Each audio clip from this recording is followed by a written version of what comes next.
Let's see what we got here. Another box. So, right at the beginning, we have B.R. Brown for The Crazy World of Arthur Brown. They had a #2 hit back in 1968 or 1969 with Fire. Fire, I want you to learn, I want you to burn. So, The Crazy World of Arthur Brown, not that hard to find because they did have a hit, top 10 hit with it, but very crazy record. The guy is Arthur Brown just screams all over the place, and it has, is it Keith Emerson? Keith Emerson from Emerson, Lake and Palmer, who's in the group, or was it Greg Lake? I can't remember, but a bunch of guys who went on to be progressive rock guys were in the group. And so, Crazy World of Arthur Brown, kind of an interesting proto-metal, crazy psychedelic record.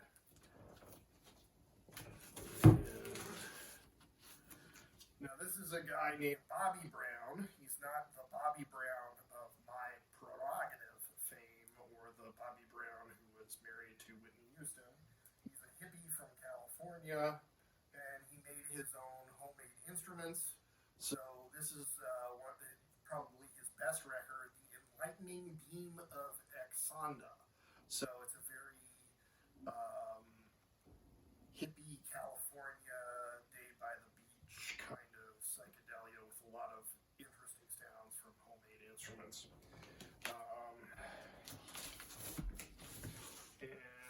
James Brown. Show is funky down here. This is a funk psychedelic instrumental record. Actually, James Brown didn't really appear on the record. The instrumental tracks were actually by a white psychedelic group called Grodek Whipperjenny. Yes, that was the real name. They had some very weird names in the 1960s. So James Brown took these instrumental tracks from a white group named Grodek Whipperjenny and passed it off as one of his own albums. And it's called Show is Funky down here. So the good thing is that, they were an all-white group, their music was indeed quite funky. So definitely a funky psychedelic acid funk psychedelic sound, and definitely funky enough to get the James Brown seal of approval. And let's see what we got here. So Mel Brown, he's kind of a Mel Brown, chicken fat Mel Brown. He's kind of a jazz, blues, gut bucket, funk guitarist. This guy is absolutely insane, and I love him for it. I brute force Confections of Love. This is an incredibly great, demented novelty rock album. It's got songs on here like Sit on a Sandwich, Tapeworm of Love, Whenever We Hold Hands, I Can Feel It Nesting, The Tapeworm of Love, It Keeps Right On Digesting. I mean, the guy's lyrics were absolutely insane. The guy was completely off his rocker, and I love him for it. And he called himself Brute Force. Like, he had a real name, like Jerry something, but the guy is absolute lunatic. And here he's standing in the middle of standing on flowers in the middle of a landfill. So this is very crazy stuff he did. And let's see,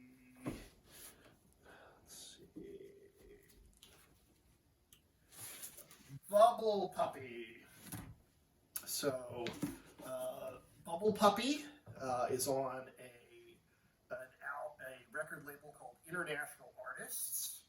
If you see almost anything on the International Artists label, you should get it, because it was a very short-lived label in the 1960s. It was actually owned by a guy named Leland Rogers, who is the brother of Kenny Rogers. And they released all of the 13th Floor Elevators records. They released a bunch of other psychedelic bands on there too. But the most successful in terms of chart appearances was Bubble Puppy. Bubble Puppy had a kind of a mid-top 40 hit called Hot Smoke and Sassafras. And actually this song, that song, even though it's top 40, it just rocks like hell. And all of they're kind of in a Renaissance fair psychedelic fashion style for what they're wearing, but they rock hard. They're one of those great Texas psychedelic groups. So the Texas psychedelic groups, in fact, International Artists was a Texas label. So a lot of those Texas psychedelic groups are really good because they got that Texas hard rock and Texas flavor to it. But there's still that psychedelic, and there was like those Texan hippies. Man, they like, you could get thrown into jail for like 30 years, and they'd lock up the key if they caught you taking acid in Texas. So these hippies from Texas definitely had some balls. So definitely check out a lot of Texas psychedelic bands, and Bubble Puppy is one of them. Bubble Puppy is one of the greats among them, and. Lord Buckley, one of the great beatnik spoken word comedians. One of his gimmicks was that he would do famous speeches or famous poems in beatnik hipster jazz slang style. So he would do Mark Antony's funeral oration from Shakespeare's Julius Caesar, but instead of saying, "Friends, Romans, countrymen, lend me your ears," he'd say, "Hipsters, flipsters, finger-popping daddies, knock me your lobes." He was absolutely real cool cat, a real gone cat, in 50s beatnik speak. So definitely a guy you should check out, Lord Buckley. And here's some more Lord Buckley I have. These are mostly, I think, compilations, so they're not original Lord Buckley records. And here we got Tim Buckley. So from Lord Buckley to Tim Buckley. Tim Buckley, he was a very innovative folk rock singer. Part of the time he fit in the psychedelic category, but he was kind of a little too eclectic for that. And he did lots of things. He experimented with funk, with jazz, with folk, psychedelic sounds. He's the father of Jeff Buckley. Unfortunately, both Tim Buckley and Jeff Buckley are the late Tim Buckley and late Jeff Buckley. Tim Buckley died of a heroin overdose in the early 1970s, but before he left, he had at least about 5-6 albums. They're all kind of obscure because they didn't really sell well, but they're still findable, and they're good stuff if you can find them. So, Tim Buckley. And here's another Tim Buckley record, Star Sailor. And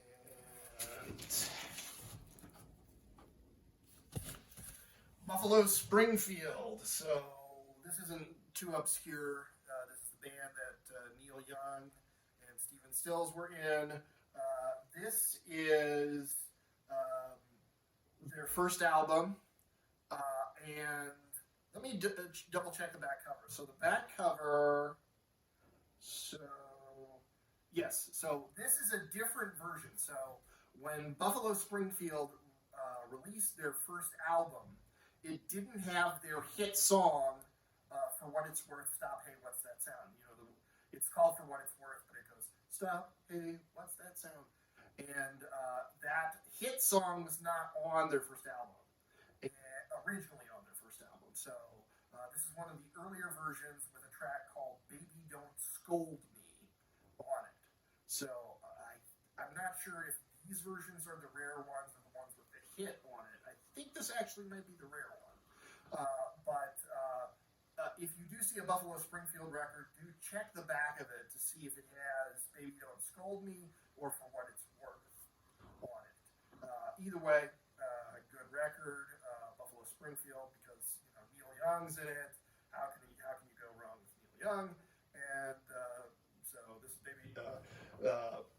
this is the first album that they did. And Buffalo Springfield again. This is probably a better record than the first one, so even better than the first one. So this one has like Bluebird, Rock and Roll Woman, Mr. Soul. Mr. Soul is a very good one. Neil Young even covered that himself. And here, The Bugaloos. The Bugaloos. So this is another example of children's TV shows that I like to collect from, but it's also just an amazingly good sunshine pop record. The Bugaloos were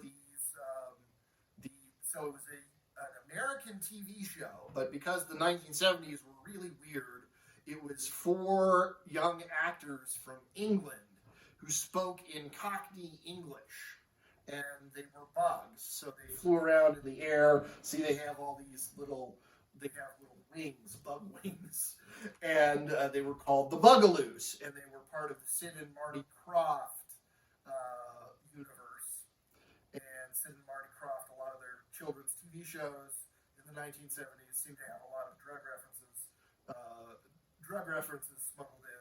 This is definitely an example of Gen X children's programming that was written by people who had way too many acid flashbacks, but I love it all the more for it.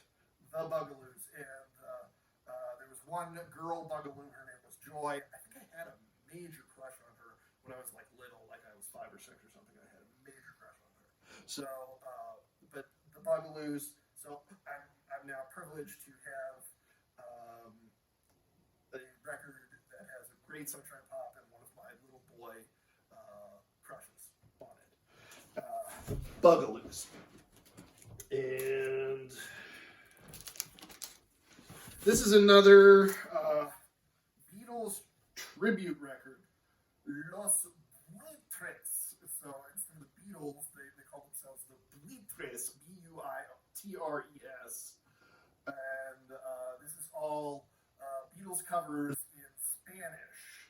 I found this when I was on a trip to Chile, I believe. So I was in Chile, in South America, the only time I've been down to South America.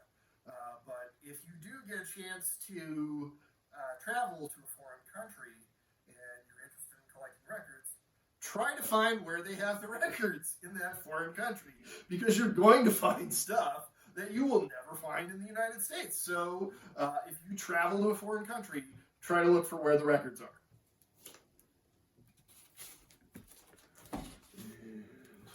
Yes, Wilburn Burchett's psychic meditation music, kind of, it's more folk guitar, really, than psychedelic, but it's a really cool cover.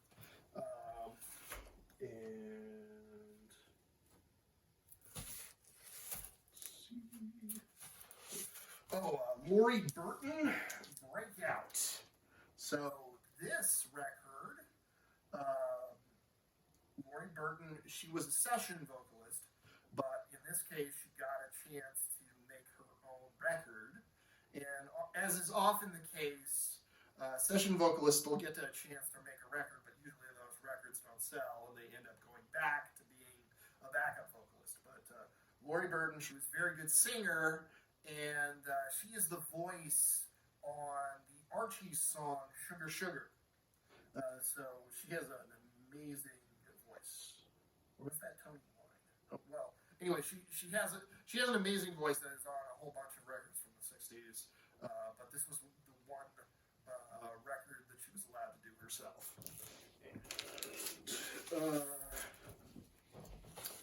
Oh, for you exotica fans, so African Lament, and wow, I think I got this for $10.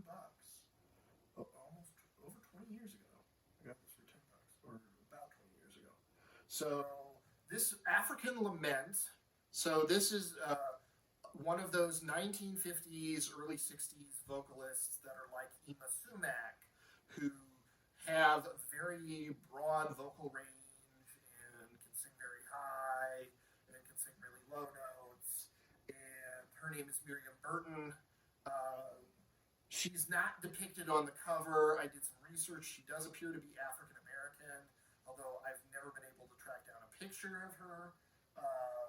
But I think she was an African American woman who did some opera.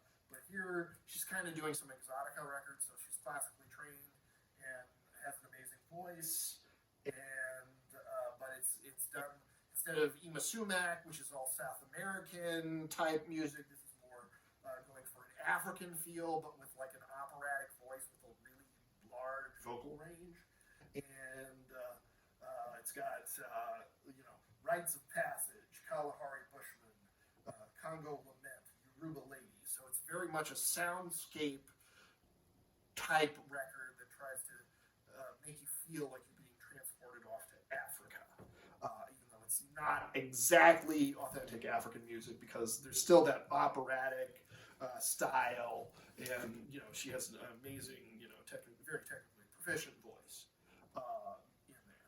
So, but still, it's a great record, very hard to find sometimes, but if you can find it, definitely a good one to find.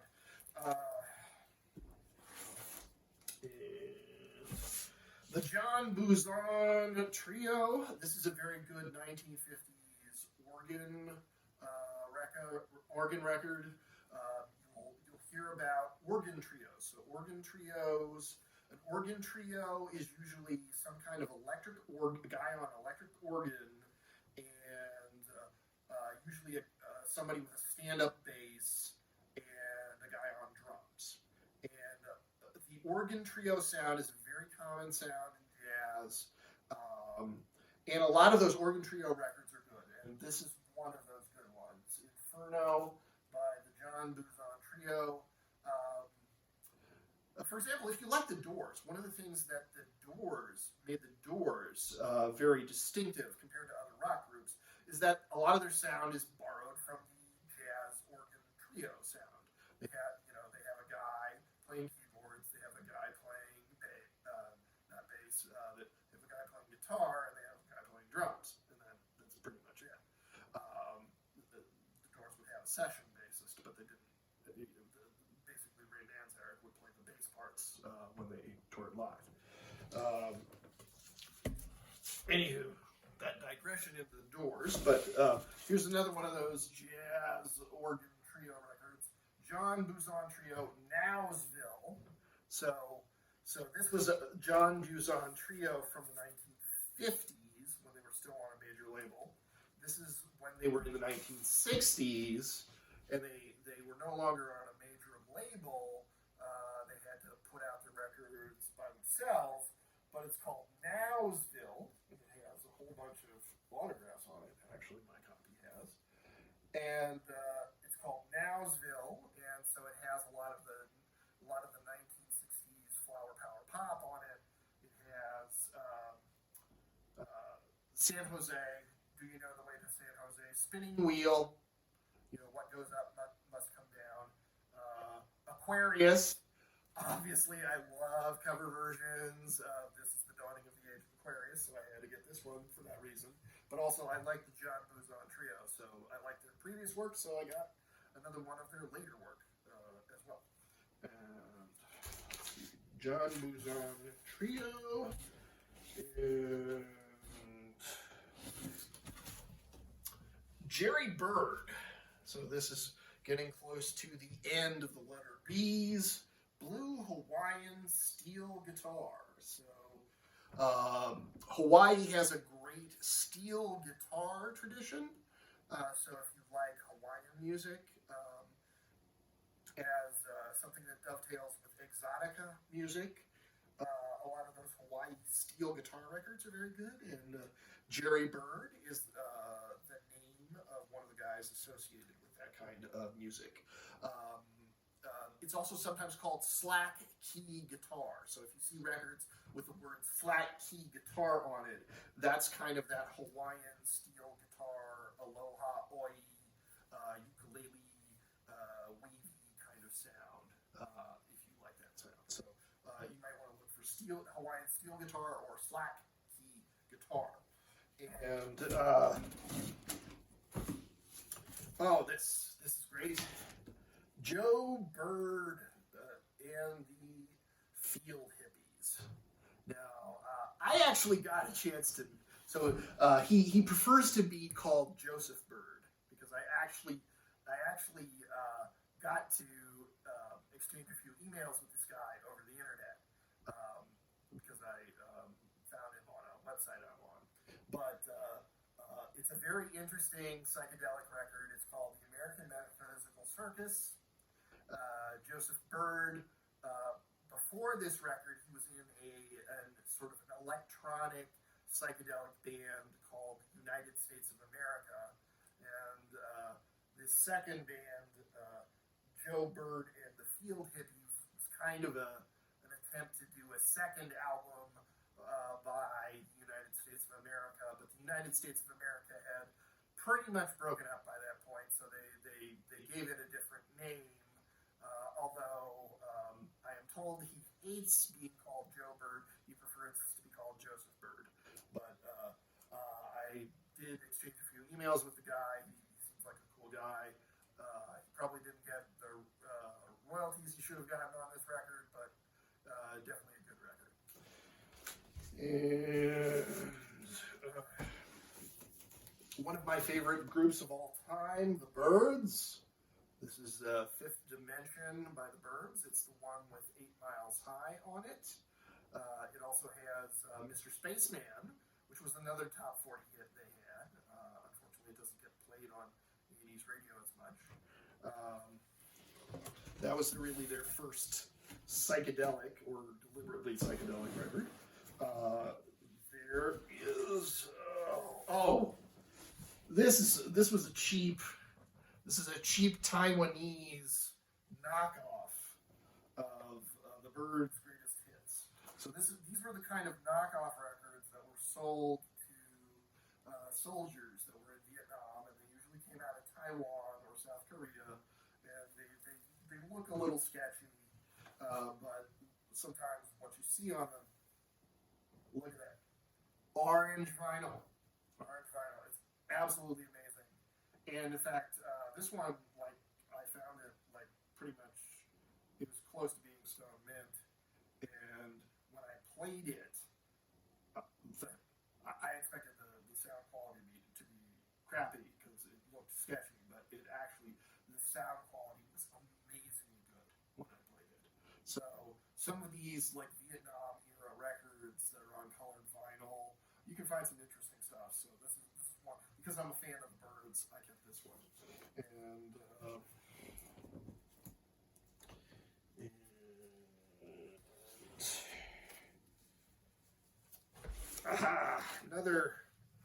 another Byrds album. This is Younger Than Yesterday.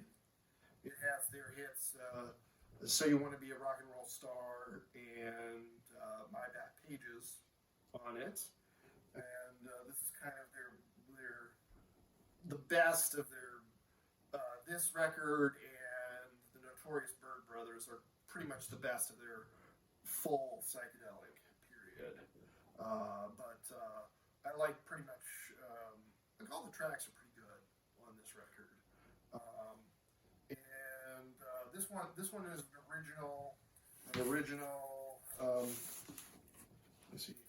So I originally was into them in high school where I could only buy reissues, but this one is a 360-degree stereo Columbia original. So I've gotten upgrades or originals of these over the years, although I could probably use a better cover on this, but good stuff. Good stuff.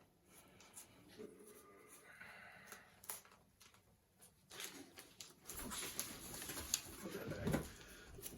And here, let's see what we got here. And the Byrds. Okay. Now here, Sebastian Cabot. A dramatic reading with music. Bob Dylan poets.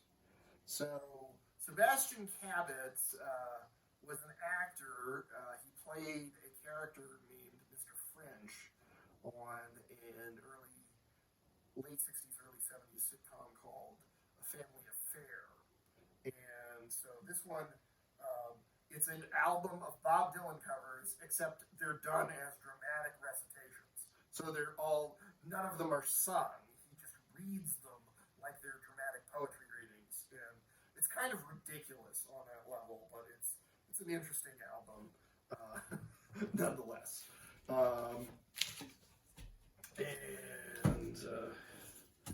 Vic Caesar sings.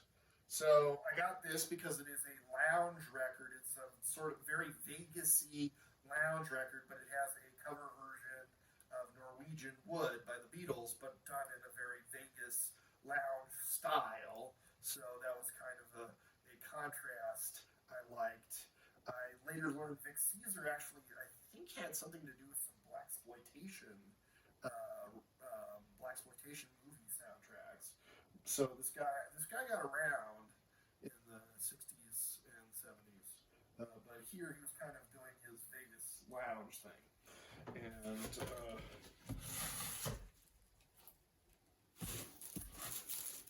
Cafe Cream, or Cafe Creme. This one is basically it's another disco Beatles album, so it's all disco Beatles songs. And here, if you are trying to get into avant-garde music, avant-garde classical music, well, one of the titans of the field is the American composer John Cage.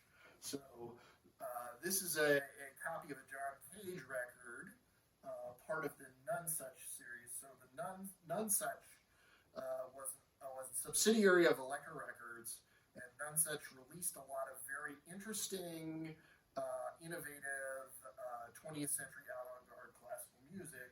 So if you can find stuff on the Nonesuch label that is in that range, that's very good stuff. So John Cage, and this one used harpsichords and computer-generated sound tapes.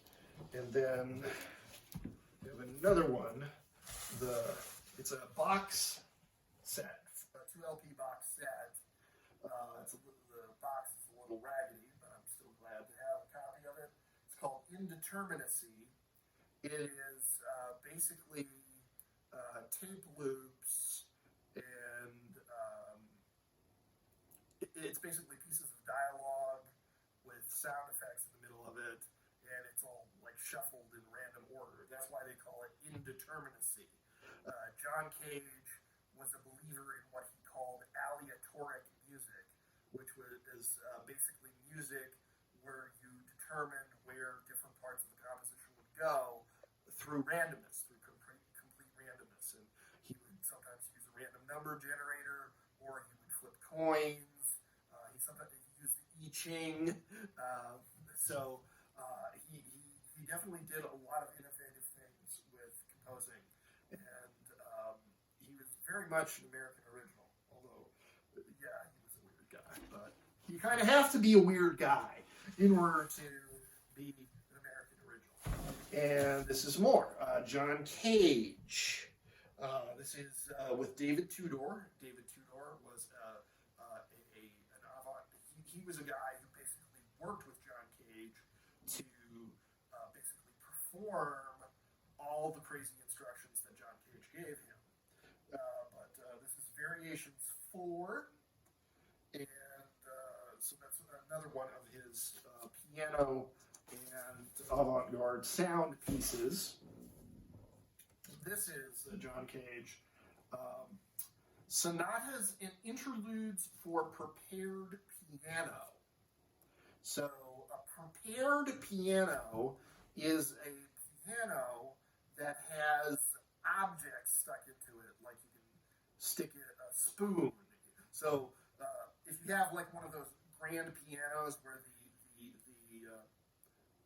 sort of strings that are connected to the keys are exposed, you can insert objects in there to block the sound of the keys. People put in blocks of wood, spoons, metal objects. They'll put thumbtacks. They'll put all sorts of crazy things, and that's called prepared piano. I like a lot of prepared piano records, and John Cage was kind of an innovator in composing music for the prepared piano. Now, this is a bit more conventional, but I like it. It's an all-female group called Cake, or The Cake. So they're not the guys who did, The Distance. This is a 1960s all-female vocal group called The Cake. They had a nice soulful sound, although some of the songs on the record are a bit more psychedelic. It's actually pretty more of a soulful girl group. Excuse me. It's very dry in here, so I'm tripping over my tongue, but it is very much a soulful girl group sound. And so if you like that, Blue-Eyed Soul. Oh, and I forgot about this, but it has some amazing session musicians on this record. So one of the session musicians on this record is a guy named Mac Rebennack, and he wasn't very well known at the time, but Mac Rebennack later reinvented himself as the guy Dr. John, and he became very famous in the 1970s. Other people on this are like Mike Melvoin, Carol Kay, a lot of people from the Los Angeles Wrecking Crew. But these three women all have great voices. They blend, their voices just blend together so amazingly, and they're a good group, The Cake. And let's see. What's this? Oh, yeah, so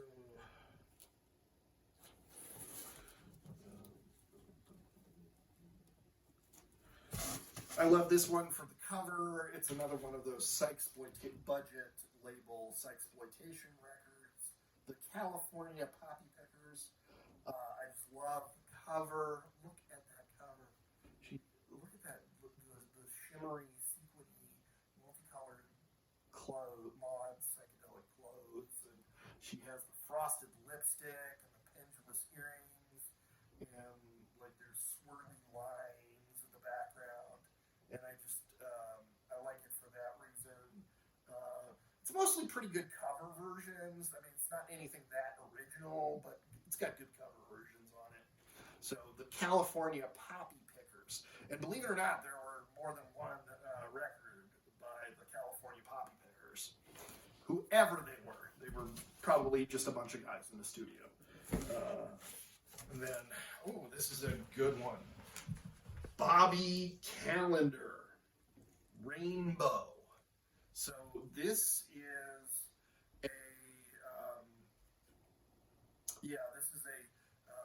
sort of I guess he was black, but there isn't that much soul or funk in it. This is almost pretty much pure psychedelic pop, and it's all like rainbow paisley color, and all the songs are kind of about rainbows and paisleys tripping through my mind, and it's really good. And let's see what we got here. Okay. Oh yes, the Camerata Contemporary Steinway Chamber Orchestra. I got this relatively cheap. I think this one has like a $1.95 price sticker on it. It's featuring the Moog synthesizer, and it's the electronic spirit of Eric Satie. So Eric Satie was an amazing French composer of the, I guess, late 19th, early 20th century.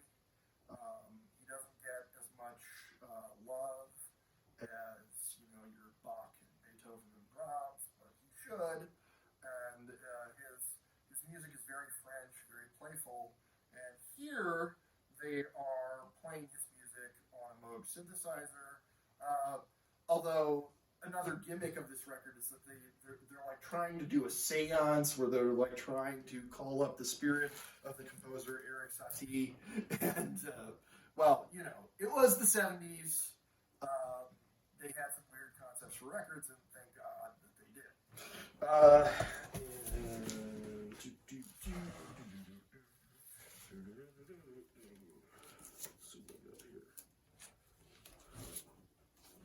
Pop Art.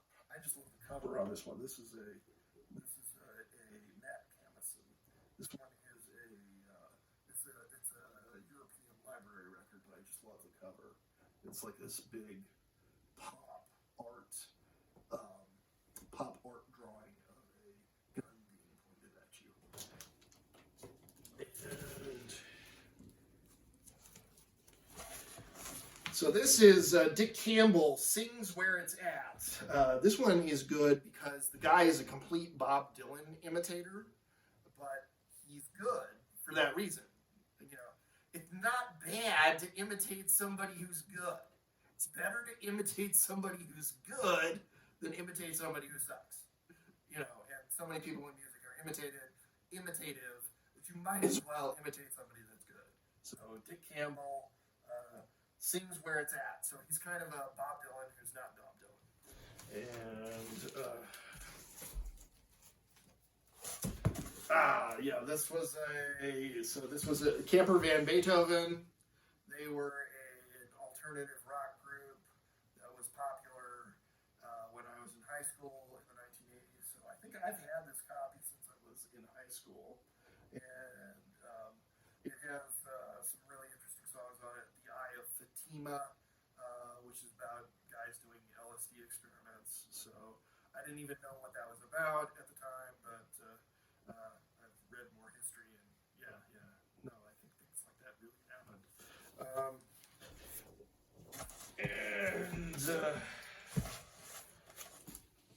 The German progressive rock group Can. So I have a bunch of records from Can. Ege Bamiasi. So that's one. And I have, let's see, this is Can Future Days. And this is not the original. The original is ridiculously expensive. This is Monster Movie by the Can. And this, let's see what we got here. Soon Over Babaluma, also by the Can. Or Can. They ended up just calling themselves Can instead of the Can, but they used to call themselves the Can at first. This is Soundtracks by Can. I think this is a French pressing. So I have a bunch of stuff by Can. Really interesting. One of the movies they did the soundtrack for was Deep End. If you ever get a chance to find that movie's from like 1970. That is a pretty amazing movie with a major cult following. I've seen it. I really like that movie, and it puts the music of Can to great effect in one of the scenes. Can Soundtracks. And this is definitely, I think this one is the one that the hipsters really want to get, but I have it. This is Tago Mago. It's a 2 double album by Can. A lot of Can's music is very propulsive, very rhythmic. They were a progressive rock group, but they were influenced a lot by funk, American funk. They were influenced a lot by world music, and they had a lot of interesting lead singers. They had one guy named Malcolm Mooney, who was their lead singer, who was an African American guy with, I think, a jazz background. And then there was a Japanese guy named Damo Suzuki, who was their lead singer. And Damo Suzuki, I think he mostly just sang in English, but only phonetically. So he was singing stuff where he didn't even understand what the words were, but he was singing great. So Can, very interesting German progressive rock group, but it has like a funky feel to it, a very rhythmic feel to it. So if you're trying to get into German progressive rock, Can is a very good place to start. Let's see. This is a sort of psychedelic, more progressive rock. It's more progressive rock, electronic progressive rock. Canarios Cycles. So I think they're from Spain. And this one, Terry Kennedy with Rudy Perez. One reason I have this is it has Lady Madonna, so what's funny about this record is the guy Terry Kennedy does what he calls mouth horn. So he basically, you know how people do air guitar? Well, he pretends to be a horn, so he doesn't actually have a horn, but he does horn sounds out of his mouth. And there's this guy, Rudy Perez, who's playing bongos behind him.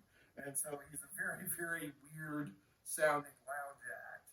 And yeah, it's got a lot of weird stuff on it, and I really dig it. And Candido, Thousand Finger Man. So Candido was a guy, I think at the time he was maybe in the 60s or 70s. This guy had been around forever. So he had been on a lot of exotica and jazz records in the 50s, so he basically played Latin percussion. So he played the bongos and the conga drum and the timbales and things like this. This was kind of where he's stretching into early 70s funk disco era, but he still fits in because he's that good. He does not have to change his style. Current styles come to him because he's such a good musician. So Candido, and he was called Thousand Finger Man because he played so damn fast. So he was a very good musician.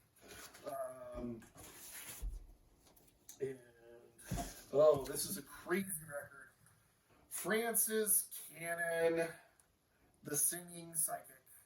This was a woman who claimed that she went through a car accident, and she claimed that the car accident gave her the ability to sing very high notes and also gave her psychic powers. And she made a few records about it, and this is one of them. And this one, Willard Cantillon, LSD, Battle for the Mind. Battle for the Mind. Trying to do some psychedelic effects. Battle for the Mind. Okay, that's enough of that. But LSD, Battle for the Mind. It is a very bizarre spoken word record. I like to collect a lot of spoken word records that are about the drug era of the 1960s. This one was done from a Christian standpoint and about how LSD is, by messing with people's heads, it leaves people open to potentially demonic and devilish influences. But I just love the cover, and I love spoken word records about these topics. They're just an amazing time capsule, and they're collectible to me for that reason. And let's see. Here's another unusual Christian record. I didn't pay that much for it, but it's Captain Hook Captain Hook. This is a guy named he called himself Captain Hook, and he had a ventriloquist dummy that he would dress up in an eye patch. And so this is part of a subgenre that it's totally a thing. It's a subgenre of Christian ventriloquist records. So there's a whole subgenre of Christian ventriloquist records, and I collect several of them. So this is, I think, the first Christian ventriloquist record to show up in alphabetical order in my collection, but you will see some more. You'll see some more in my collection. So Christian ventriloquist records, it's definitely a thing, and you can find some of them for very cheap. Even if you're not as comfortable with the religious content, a lot of them have some really wacky skits on it, and the ventriloquist dummies can be just really weird, and it's just really interesting to listen to, in my humble opinion. So Captain Hook, and of course the funny thing about it is they're ventriloquist records. So like you're not watching the ventriloquist. Like the whole thing about the ventriloquist is that he can make a dummy speak without his lips moving, but the thing is, since it's on a record, you can't tell if his lips are moving or not. So like the whole concept of ventriloquist records, let alone Christian ventriloquist records, is pretty weird when you think about it. But I like that idea. I like things that are a little conceptually off-key or off-balance. Let's see. This one was actually pretty good. Captain Sky. So this was kind of a bubblegum P-Funk record, and the guy's like wearing one of those, crazy costumes that 1970s funk bands would wear. It cost me maybe $10, and but it was interesting. Let's see, what do we got here? Carmine's Moog Electronic Sounds. This is a Japanese Moog record. Interesting picture of the band members in half shadow, kind of like the Meet the Beatles album cover. The Carnival. This is one of my favorite Sunshine Pop records. This is Sunshine Pop that has kind of a Brazilian bossa nova flavor to it. It is on World Pacific Records. So the Carnival, I think they're a little underrated. So if you like Sunshine Pop, this is definitely something you should check out. Or if you like that Brazilian bossa nova sound, like Sergio Mendes, you should check that out too. This one, Target Practice, Carol Carumpas. This was a privately released electronic record, and the woman who released it, so not a lot of women are given their credit for the credit they're due for their contributions to electronic music, but there's a feather. Maybe I should get closer to the camera here. There's a feather on the front cover that was individually applied to each cover, so it was a very limited release, and I have one of them. It says from a limited edition of 250. So there are only 250 copies of this one ever made. And Carasone Caravan. So this is they are an Italian group, but these guys actually kind of, I wouldn't say rock. So they're from the 1950s. There's a guy with a stand-up bass. There's a guy with a guitar that kind of has like a surf sound to it. And they basically did these kind of Italian flavor, like they're American flavored, and they're from Italy, but they're kind of American flavored 50s rock with a lot of Italian flair to it. And they were just great showmen. And I think one of the Italian songs about in The Talented Mr. Ripley was originally done by these guys. So this is called Carousel Caravan, and it's part of the Adventures in Sound series on Columbia that was released during the 1950s. So Adventures in Sound, pretty much everything on the Adventures in Sound series was made.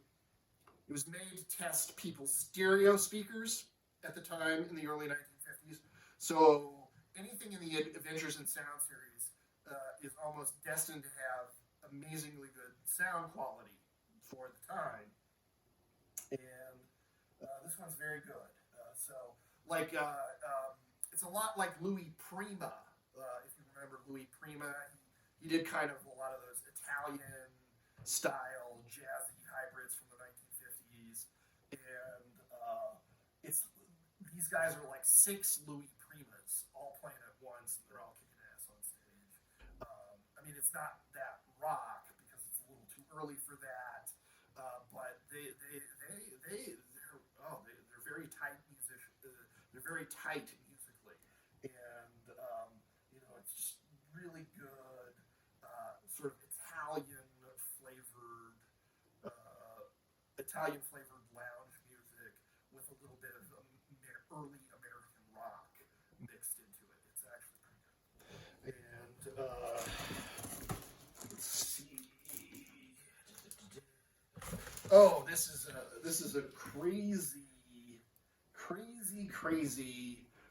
psychsploitation record. So this is a German psychsploitation record. So it's a German psychedelic record. I think we have no idea who played on it, but it's called Fantastic Party, and it was just a bunch of anonymous musicians screwing around and making psychedelic sounds in a recording studio. They would even screw around and use a typewriter as one of the instruments, but it's called Fantastic Party by Staff Karpenborg and the Electric Corona. So it's a rare German psychedelic exploitation record. And then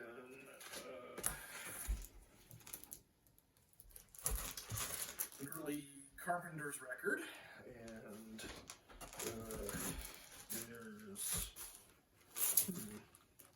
the Taurus Incident. So this was by a guy named Wayne Carr.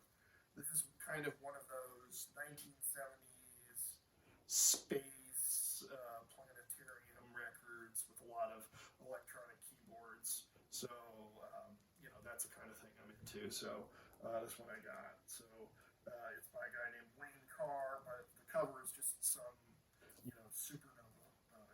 It's called the Taurus Incident. And here, this is crazy. So this is one of those right-wing spoken word records. It's called Child Seducers. It is an album that's kind of a screed against sex education. It is narrated by the movie actor John Carradine, father of Keith Carradine and grandfather of Martha Plimpton and a whole bunch of the other Carradines. And there's just like a little girl on the front cover who's like has her arms bound together, and there's Vladimir Lenin and Hitler in the background. So it's very, very over the top right wing agitprop, and it's meant to get people to oppose sex education in the 1960s, early 70s. So, copyright 1969. So it was an attempt to oppose sex education. And David Carroll, Percussion and Hi-Fi. I think this might have been a garage sale purchase, but this is one of those 1950s percussion records. I love these. And if you can find them when you're going hunting in garage sales, they're great. And let's see. Okay, this one Be the Parting Guest. Let's see. Okay, Troubadour, Dorothy Carter. She is an amazing performer on the hammered dulcimer. She has a very ethereal, otherworldly voice, and she's usually playing stringed instruments like a dulcimer or an auto harp that reverberate a lot, and so this kind of has an otherworldly folk sound to it.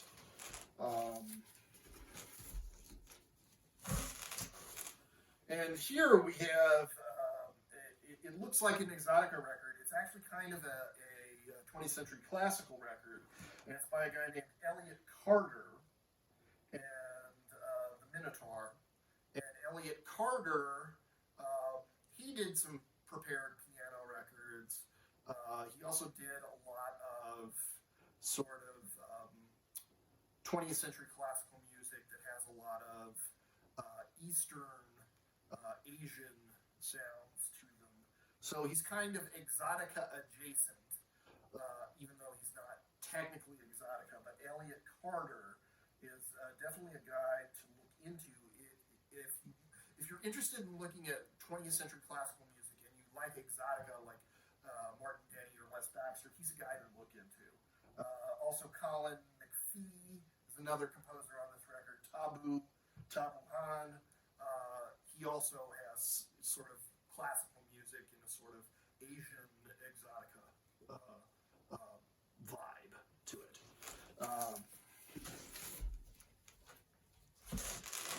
And this one I got as part of a trade deal. Surfin' Hootenanny, and it's by Al Casey. I believe the songwriter Lee Hazelwood was involved with this. This was a record that was designed to try to cash in on two trends at once. It was trying to cash in on surf music, which was popular about 1962, before the Beatles, and it was also trying to it was trying to cash in on hootenannies, which was part of the folk revival of the early 1960s, Kingston Trio and that stuff from 1962. So it's like a surf rock folk cash-in album, and it's actually pretty good. And one of the interesting things about this record is, I don't know if you can see the hype sticker. It's a special quality vinyl, surf colored. So it is a blue-green. It is on blue-green colored vinyl. So it's a very interesting record for that reason. And just incredible stuff.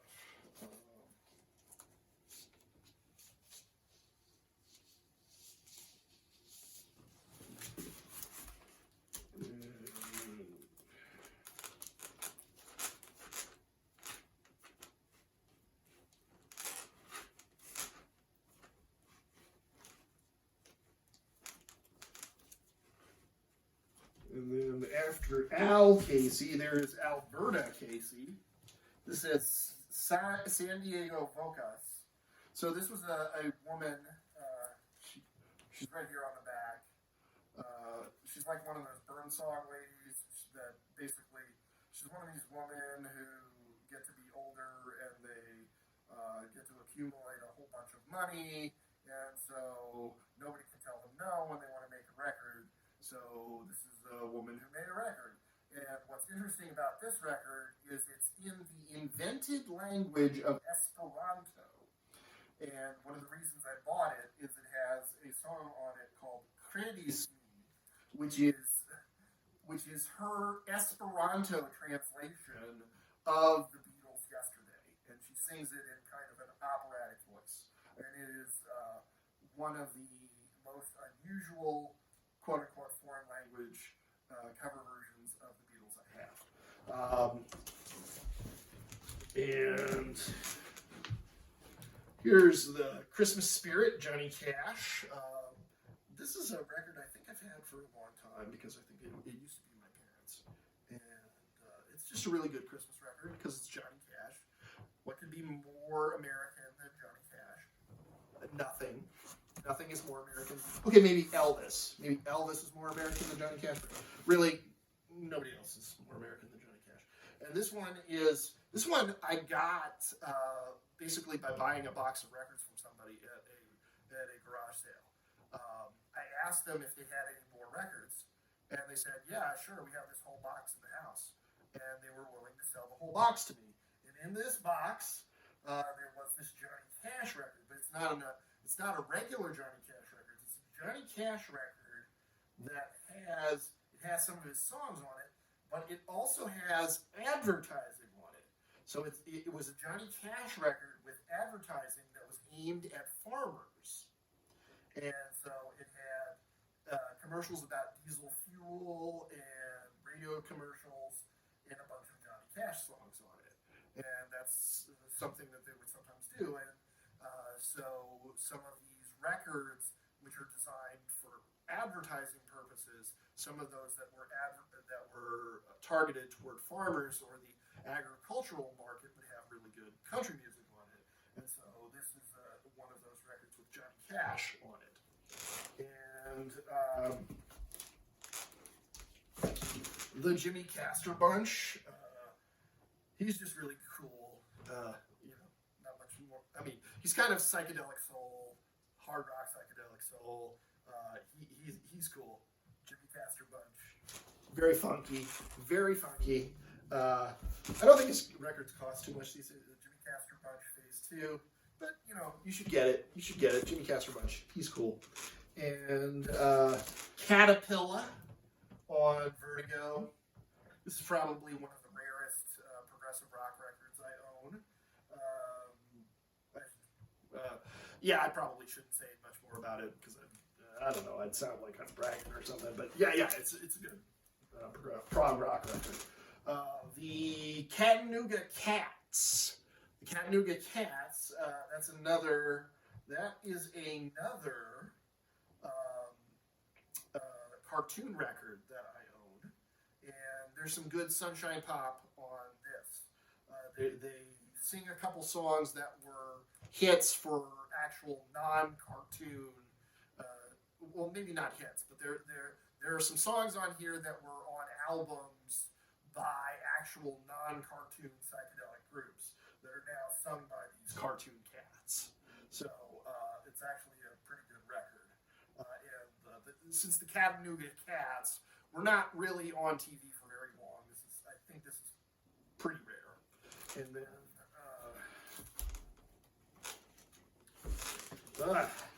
a good exotica record, Taboo. Let's see, who did this? Taboo. So this is by Taboo by Kawanda. So I don't know what Kawanda's real name is, but sometimes they would, with exotic records from the 1950s, they'd give somebody some mysterious African name and it'd be some dude from Detroit. Anyway, the music is very good. And Robert Seeley, instrumental and electronic music. So this is one of those nerdy electronic records where some nerd, and I mean that in the best possible way, it's on Beep Records. So Beep was probably a record label that only existed to put out Robert Seeley's music. So it wasn't like a real record label, it was privately pressed. So this is Robert Seeley, instrumental and electronic music.